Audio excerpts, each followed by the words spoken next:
الحمد لله رب العالمين الصلاة والسلام على خاتم النبيين وعلى آله وصحبه أجمعين أما بعد فأعوذ بالله من الشيطان الرجيم بسم الله الرحمن الرحيم قال الله تعالى في سورة النحل وَيَوْمَ نَبْعَثُ فِي كُلِّ أُمَّةٍ شَهِيدًا عَلَيْهِمْ مِنْ أَنْفُسِهِمْ وَجِئْنَا بِكَ شَهِيدًا عَلَى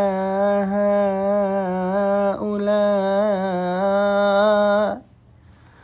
وَنَزَّلْنَا عَلَيْكَ الْكِتَابَ تِبْيَانًا لِكُلِّ شَيْءٍ وَهُدًى وَرَحْمَةً وَبُشْرَى لِلْمُسْلِمِينَ۔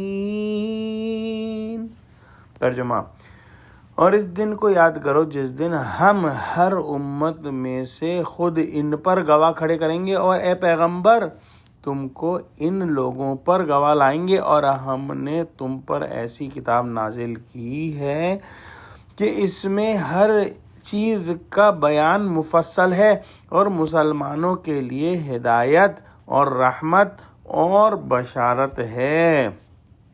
یعنی کہ وہ ہولناک دن یعنی قیامت کا دن یاد رکھنے کے قابل ہے، جب ہر ایک پیغمبر اپنی امت کے معاملات کے متعلق بارگاہ خداوندی میں بیان دے گا، اور آپ نبی کریم صلی اللہ علیہ وآلہ وسلم اس امت مسلمہ جو موجودہ امت مسلمہ ہے اس کی حالت بتلائیں گے۔ بعض مفسرین کے قول کے موافق آپ ان تمام شہداء کے لیے شہادت دیں گے کہ بے شک انہوں نے اپنا فرض منصبی بخوبی ادا کیا۔ حدیث میں آیا ہے کہ امت کے اعمال ہر روز حضور صلی اللہ علیہ وآلہ وسلم کے روبرو پیش کیے جاتے ہیں۔ آپ اعمال خیر کو دیکھ کر اللہ سبحانہ وتعالیٰ کا شکر ادا کرتے ہیں، اور بد اعمالیوں پر مطلع ہو کر نالائقوں کے لیے استغفار فرماتے ہیں۔ قرآن کریم اللہ سبحانہ وتعالیٰ کا ایک بڑا انعام ہے امت مسلمہ اور تمام عالم کے لیے۔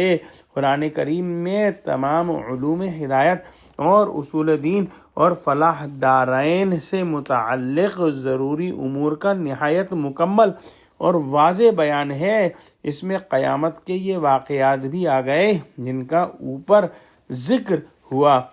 اندری صورت جس پیغمبر پر ایسی جامع کتاب اتاری گئی اس کی مسئولیت اور ذمہ داری بھی بہت بھاری ہوگی، اور اس بات کا اس آیت میں اشارہ ہے۔ اور قرآن کریم تمام جہانوں کے لیے سرتپا ہدایت اور مجسم رحمت ہے، اور یہ فرما بردار بندوں یعنی مسلمانوں کو شاندار مستقبل کی خوشخبری سناتی ہے۔